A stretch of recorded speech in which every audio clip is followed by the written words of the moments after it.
బాడీలో heat ఎక్కువైందని feel అవుతున్నారా? ఎందుకు ఇలా అవుతుంది?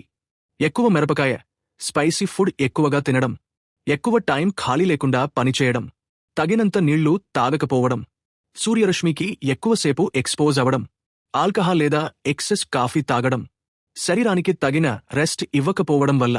లక్షణాలు ఏమిటి? శరీరం లోపల నుంచి వేడి అనిపించడం, నోరు పొడిగా ఉండడం, ఎక్కువ దాహం వేయడం, చర్మం ఎర్రగా మారడం, చెమట ఎక్కువగా రావడం లేదా అతి తక్కువ రావడం, కాస్త తలనొప్పి లేదా బలహీనంగా అనిపించడం. ఇప్పుడు ఏమి చేయాలి? సరిపడా నీళ్లు రూమ్ టెంపరేచర్లో స్లోగా తాగండి. ఐస్ వాటర్ ఎవాయిడ్ చెయ్యండి. బటర్ మిల్క్ లేదా కోకోనట్ వాటర్ తాగండి. వీటితో బాడీ కూల్ అవుతుంది, డీహైడ్రేషన్ తగ్గుతుంది. స్పైసీ, ఆయిలీ ఫుడ్స్ అవాయిడ్ చెయ్యండి. వేపుడు, బిర్యానీ, చిల్లీ ఫుడ్స్ కుదరదు. ఫ్రూట్స్ తినండి.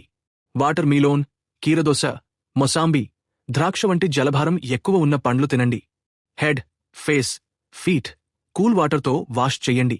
సరళంగా రిలీఫ్ కలుగుతుంది. ఎప్పుడు డాక్టర్ని కలవాలి? తలనొప్పి ఎక్కువగా ఉంటే, vomiting, chest pain, breathing problem ఉంటే, ఎక్సట్రేమే వీక్నెస్ ఉంటే. జాగ్రత్తలు. బాడీ హీట్ అంటే ఫీవర్ కాదని గుర్తుంచుకోండి.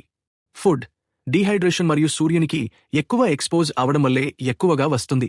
ఇలాంటి హెల్త్ ఇన్ఫర్మేషన్ కోసం తెలుగు మెడిసిన్స్ ఫాలో చేయండి.